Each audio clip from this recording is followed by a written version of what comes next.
මම මේ මඩේ හිටවපු நான் சேற்றில் ஊண்டி வைக்கப்பட்டதை போன்று அனைத்து பக்கமும் அசையும் ஒருவரல்ல. எனக்கு ஆளுமையுள்ளது. நான் அவர்கள் இவர்கள் சொல்வதை போன்று செயற்படும் கைபொம்மை இல்லை. சிலர் ஐக்கிய மக்கள் சக்திக்கு சென்றுள்ளனர், சிலர் ரணில் பக்கம் சென்றுள்ளனர், இன்னும் சிலர் இருபக்கமும் உள்ளனர். இதற்கிடையில் இன்னும் சிலர் என்னுடன் நேரடியாக தொடர்பு கொண்டு செயற்படுகின்றார்கள்.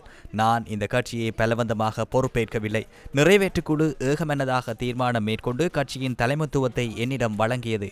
எனினும் அரசு அதிகாரத்தை பயன்படுத்தி போலீசாரை பயன்படுத்தி பெரும் கொள்ளையர்களைப் போன்று ஸ்ரீலங்கா சுதந்திர கட்சியின் தலைமையகத்தை இன்று கைப்பற்றியுள்ளனர்.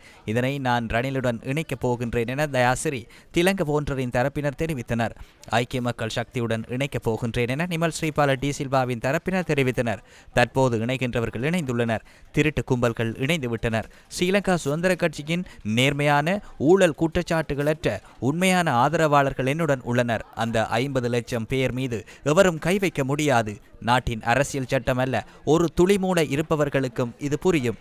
உண்மையான ஸ்ரீலங்கா சுதந்திர கட்சி உறுப்பினர்களுக்கு நானே தலைமைத்துவம் வழங்குகின்றேன். எனது தலைமைத்துவத்திற்கு நிறைவேற்று சபையின் 142 பேரும் ஏகமனதாக கை உயர்த்தினர். ஆகவே இது நீதிமன்றத்தால் தீர்மானிக்க வேண்டிய ஒன்றா? ඉතින් මේක උසාවියෙන් තීන්දුව කරන්න ඕන දෙයක් මේක.